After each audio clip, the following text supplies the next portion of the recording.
Bonjour à tout le monde, je m'appelle Ibrahim Abdelkarim. Aujourd'hui, nous allons aborder le chapitre numéro 5 intitulé La démocratie. Alors, ce qu'il faut savoir d'entrée de jeu, c'est que dans un premier temps, on va essayer de mettre les objectifs de notre cours, à savoir d'abord dans un premier temps la définition de la démocratie, ensuite voir quels sont les types de démocratie et à la fin, il sera question maintenant de faire les principes démocratiques. Alors,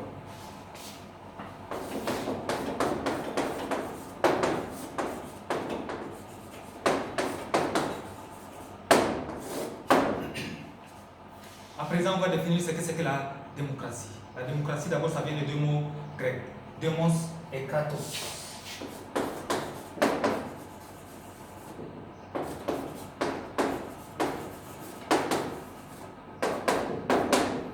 Alors, la démocratie vient de deux mots grecs, demos et kratos. Demos veut dire peuple, kratos veut dire pouvoir. Alors, nous avons le pouvoir,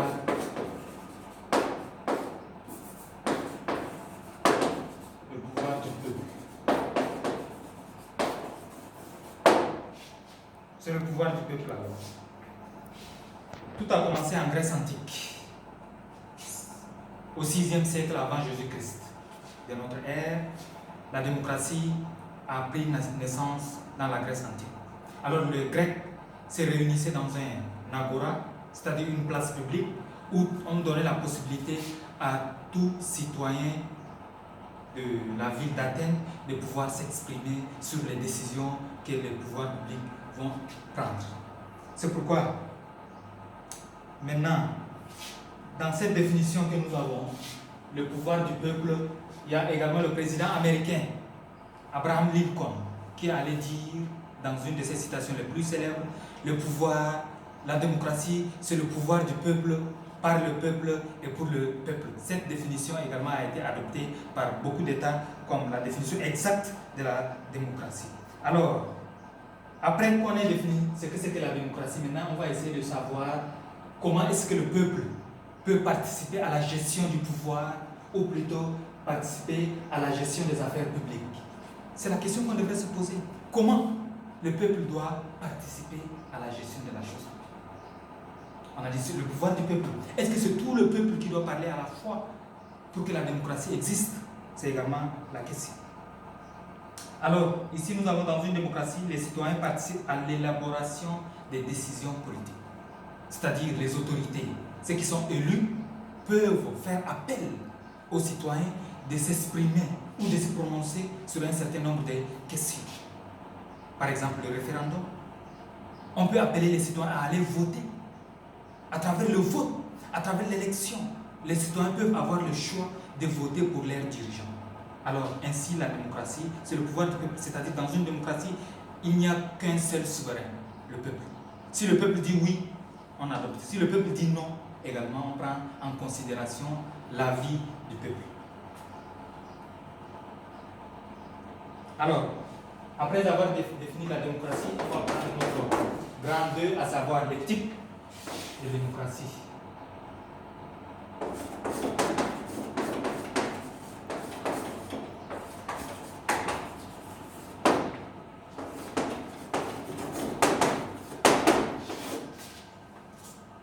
Dans le monde, il y a plusieurs États.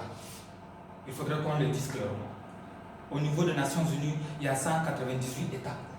Alors, parmi ces États, il y en a qui exercent les types de démocratie qui peuvent se varier. C'est-à-dire, on peut avoir des États qui ont adopté la forme de la démocratie directe et il y en a qui ont adopté la forme de la démocratie indirecte. Maintenant, dans la typologie de la démocratie, on va essayer de faire la différence entre une démocratie directe et une démocratie indirecte. La démocratie directe.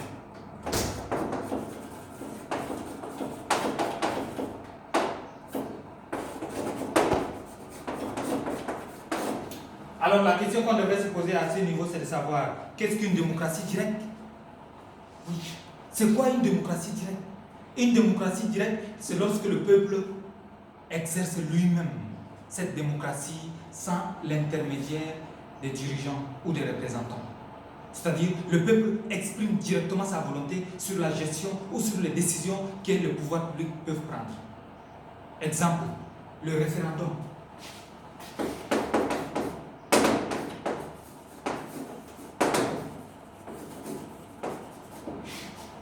La question du référendum, c'est très important également. C'est-à-dire, on appelle les citoyens à venir voter sur une décision. Est-ce qu'ils sont d'accord ou pas d'accord? Il n'y a que le citoyen, le peuple, la population qui puisse dire si elle est réellement d'accord ou n'est pas d'accord pour adopter une décision. Alors là, on appelle référendum, c'est-à-dire une élection qui permet aux citoyens de s'exprimer sur telle ou telle autre question. Alors la démocratie directe a commencé en Grèce, dans la Grèce antique. On donnait la possibilité à tout citoyen de pouvoir dire ce qu'il veut, ce qu'il entend par la façon de gouverner l'État.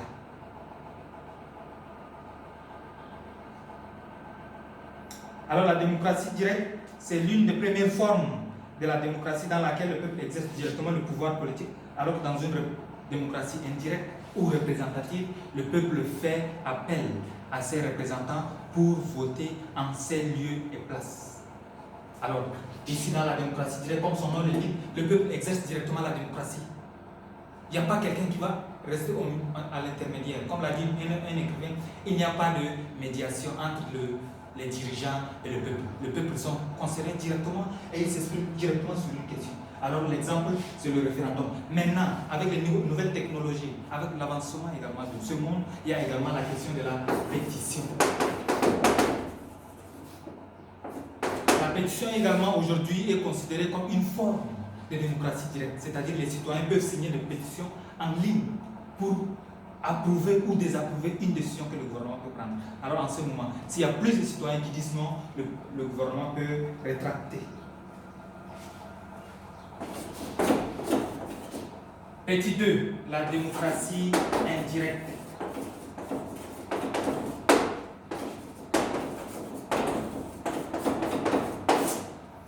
La démocratie indirecte, c'est tout le contraire de la démocratie directe. Direct, le peuple exerce lui-même. Alors, quand c'est indirect, comme son nom l'indique, il y a l'intermédiaire. Ce n'est pas le peuple qui s'exprime, mais le peuple donne le pouvoir à ses dirigeants et ces dirigeants vont essayer de gouverner au nom du peuple. Exemple, l'élection.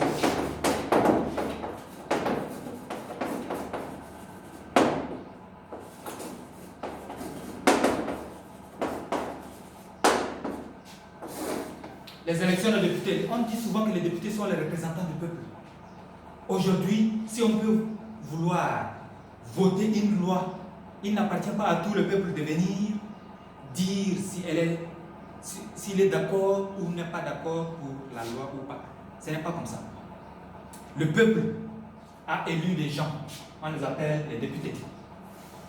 Les représentants du peuple, ils représentent le peuple. Étant donné que le peuple, c'est plusieurs millions de personnes, tout le monde ne peut pas parler à la fois. Alors il faut désigner des gens qui vont venir à la place du peuple s'exprimer. C'est comme ça que toutes les lois sont votées par les députés au nom du peuple. Et les députés représentent quoi? La volonté générale de la nation. C'est-à-dire, si l'Assemblée nationale vote une loi, c'est-à-dire cette loi est votée par le peuple, parce que l'Assemblée nationale représente le peuple. Alors, cette forme de démocratie est appelée la démocratie indirecte, parce que le peuple n'est pas directement appelé à pouvoir s'exprimer, mais le peuple s'exprime à travers ses dirigeants. L'exemple des élections de députés, nous en avions. Également, on peut prendre l'exemple du président de la République, le PR. Le PR est élu également par le peuple. Et le peuple élit un président de la République. Et le président de la République doit rendre de compte au peuple. C'est pourquoi on organise des élections pour voter un président. Alors la personne qui est votée doit travailler pour le peuple. Parce que le peuple ne peut pas parler à la fois. Ça va être des heures. Imaginez, au Tchad, nous sommes peut-être 14 millions de personnes. Si chaque Tchadien doit parler, oui, je suis d'accord, oui, je ne suis pas d'accord contre cette loi, je ne veux pas qu'on fasse ça, on va mettre combien de temps avant de prendre des décisions? C'est pourquoi on a élu des dirigeants de façon démocratique et ces dirigeants nous représentent valablement dans la prise de décision. Alors, élection législative, élection présidentielle, élection communale, pour les conseils municipaux, etc., etc. Alors là, c'est l'exercice de la démocratie indirecte par les représentants du peuple. Ce qu'il faut également retenir, c'est que de nos jours, dans le monde, il y a beaucoup d'États qui ont fait recours à la démocratie indirecte. Parce que la démocratie indirecte, ça prend beaucoup de temps. Imaginez si on peut demander à tout le monde de pouvoir s'exprimer comme je l'ai expliqué tout à l'heure. Alors c'est pourquoi il faut faire appel à la démocratie indirecte. Donc tous les États du monde, presque, ont cet exercice dans leur constitution, c'est-à-dire la démocratie indirecte. Imaginez en France, on fait des élections pour élire des députés. Au Nigeria, en Afrique du Sud, partout dans le monde, on fait appel à la démocratie indirecte parce que c'est rapide, c'est efficace, c'est efficient. Je vais effacer cette partie.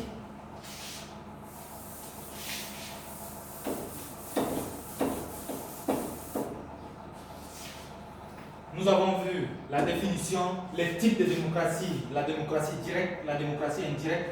À présent, on va voir les principes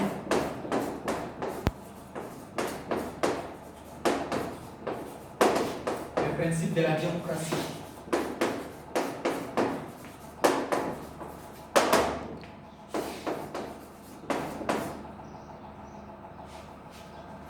J'ai pris principe et principe.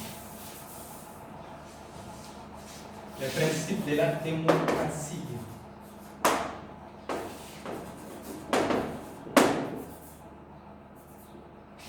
Les principes de la démocratie.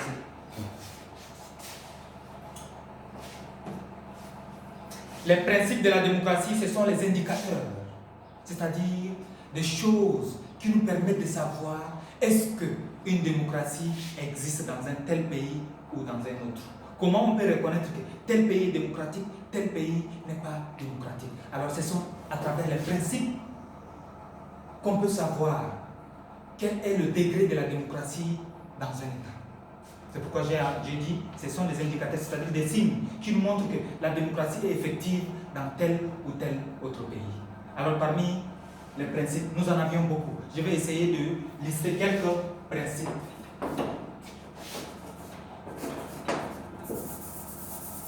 La participation.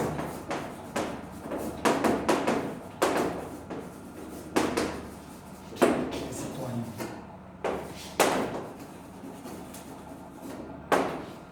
Le premier principe, c'est la participation des citoyens. On a dit la démocratie est le pouvoir du peuple.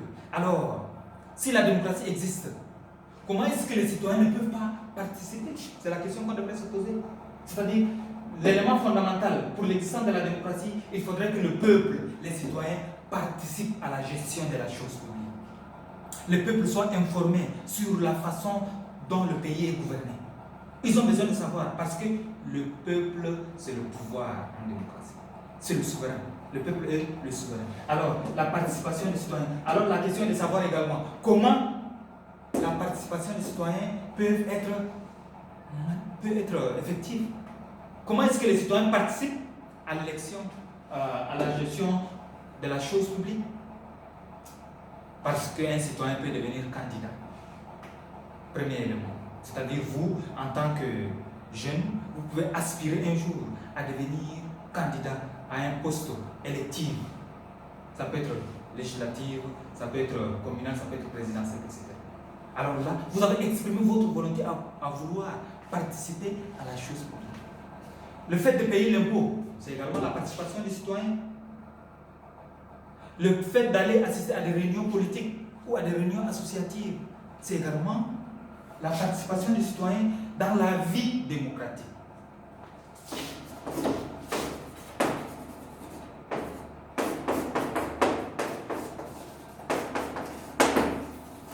Deuxième élément, le multipartisme. Le multipartisme, comme son nom l'indique, multi et partisme. Beaucoup de partis politiques. Dans une démocratie, on doit nécessairement avoir plusieurs partis politiques. Il n'y a pas l'unicité, il n'y a pas un parti unique. Ça n'existe pas dans une démocratie. Donc il faut donner la possibilité à tous les citoyens de pouvoir créer des partis politiques, de venir avec des programmes et de faire des campagnes en participant à des élections. Ainsi donc, on peut avoir plusieurs participants dans une élection, ce qui veut dire que dans une démocratie, il y a ce qu'on appelle ouverture politique et ouverture démocratique. Il faut s'ouvrir aux autres, accepter les propositions des autres, accepter les avis des autres. Ceci permet également de pouvoir donner la possibilité à beaucoup de gens de venir avec de nouvelles réflexions, de nouvelles opinions pour changer ou vouloir changer les choses. L'égalité des citoyens.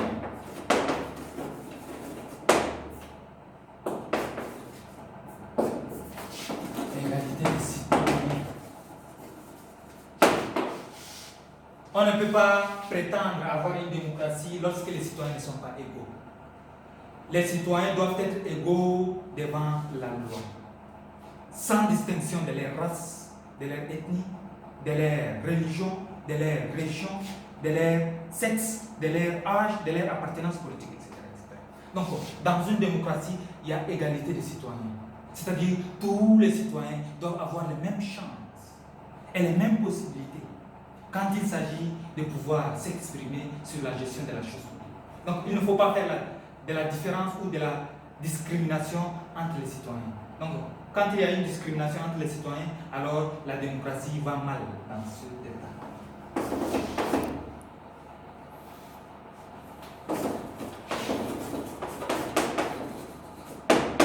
Élections libres.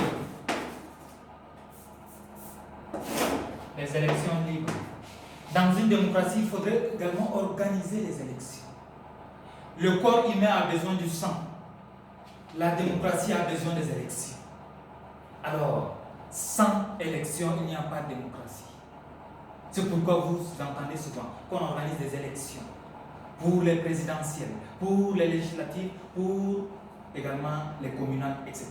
Donc, les élections permettent à ce que la démocratie fonctionne régulièrement. Parce qu'à travers les élections, le peuple peut s'exprimer soit pour changer ses dirigeants, soit pour maintenir ses dirigeants. Alors, les dirigeants dans une démocratie, comme nous l'avons rappelé tout à l'heure, ils peuvent rendre des comptes uniquement au peuple. Alors, si les dirigeants ne travaillent pas bien pour leur peuple dans une élection, c'est-à-dire le peuple peut renouveler ses dirigeants, choisir d'autres personnes. Donc, on ne peut pas avoir une démocratie sans avoir des élections. Cinquième principe, la transparence.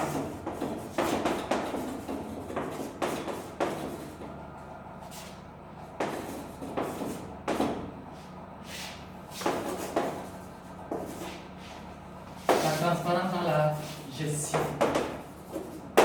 des affaires.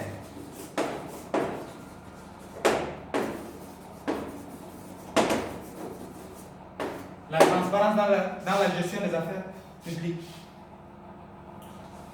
Nous l'avons rappelé tout à l'heure. Dans une démocratie, il faudrait donner la possibilité au peuple de s'informer, de savoir exactement comment les dirigeants sont en train de gouverner le peuple. C'est pourquoi il faudrait qu'il y ait de la transparence dans la gestion de la chose publique. Il faudrait qu'il y ait de la clarté dans la façon dont les dirigeants nous gouvernent en tant que peuple. Il ne faut pas que les dirigeants cachent des choses au peuple. Le peuple a besoin de savoir parce que le pouvoir l'appartient.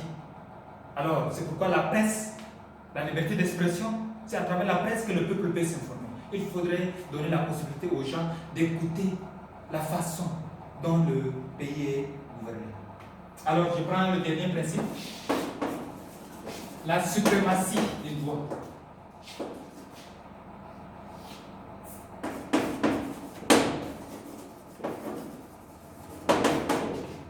Le dernier principe pour aujourd'hui, c'est la suprématie du droit. Dans une démocratie, il faudrait qu'on respecte la loi. On doit respecter le droit. Tous les dirigeants sont des hommes qui sont issus du peuple, des gens qui sont sortis du peuple pour devenir dirigeants. Un député, un ministre, un président de la République, un gouverneur, etc. Tout le monde doit se soumettre à la loi. C'est ça. La soumission à la loi de tous les citoyens. Le président de la République, c'est un citoyen. Le ministre, c'est un citoyen. Le gouverneur, c'est un citoyen. Le maire de la ville, c'est un citoyen. C'est-à-dire, tous les dirigeants doivent se soumettre à la loi. Nul n'est au-dessus de la loi. C'est ça. Le dernier principe nous parle sur l'effectivité de l'état des droits. Un état de droit, c'est quoi? Un état de droit, c'est lorsque tous les citoyens sont égaux et tous les citoyens sont soumis aux mêmes lois. Je vous remercie.